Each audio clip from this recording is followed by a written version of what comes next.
आजपासून ई कॅबिनेटला सुरुवात होणार आहे. म्हणजे साप्ताहिक कॅबिनेट बैठकीला आता ई कॅबिनेटचं स्वरूप येणार आहे.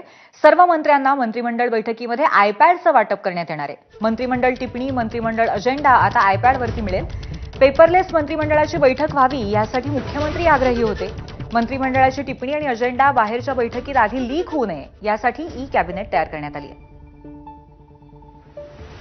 आपले प्रतिनिधी राजू सोनावणे आपल्याला या संदर्भात अधिक माहिती देतील.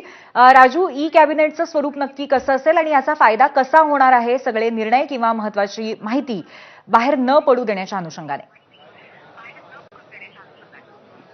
पूर्वी पाहतो आपण मंत्रिमंडळाच्या बैठकीला सुरुवात झालेली आहे. मात्र यावेळची मंत्रिमंडळाची बैठक ही वेगळी आहे, कारण ही कॅबिनेट जी आहे ती आजच होणार आहे. सर्व मंत्र्यांना आयपॅड वाटप केलेलं आहे. त्यामुळे मंत्रिमंडळाची टिप्पणी असेल किंवा अगदी अजेंडा असेल हे सगळं मंत्र्यांना आयपॅडवरती मिळणार आहे आणि आपल्या नावाचं लॉग इन केल्यानंतर ते त्यांना वाचता येणार आहे. आपण पाहतोय की अनेकदा मुख्यमंत्र्यांनी सुद्धा म्हटलं होतं का पेपरलेस कॅबिनेट जी आहे ती झाली पाहिजे. जसं विधान भवनचं कामकाज सुरू झालेलं आहे त्याप्रमाणे सुद्धा मंत्रिमंडळाची बैठक झालेली पाहिजे. यामध्ये पेपरलेस हा एक मुद्दा आहे आणि दुसरा आपण पाहतोय की बऱ्याचदा मंत्रिमंडळ बैठकीच्या आधी अजेंडा हा बाहेर लीक होतो अधिकाऱ्यांकडनं. त्यामुळे ही कॅबिनेट झाली पाहिजे असं वारंवार मुख्यमंत्र्यांचा आग्रह होता आणि त्या अनुषंगाने आपण पाहतोय की आजपासून ई कॅबिनेटला जी आहे ती सुरुवात झालेली आहे.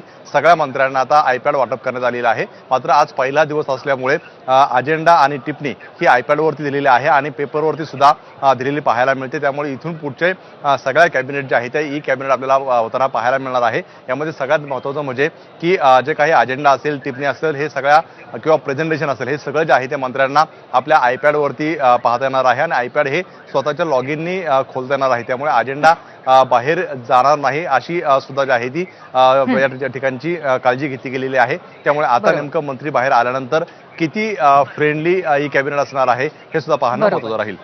नक्कीच किती युजर फ्रेंडली असेल, किती सहज वापरता येईल हे सगळं कळेल. धन्यवाद आपण दिलेल्या माहितीबद्दल.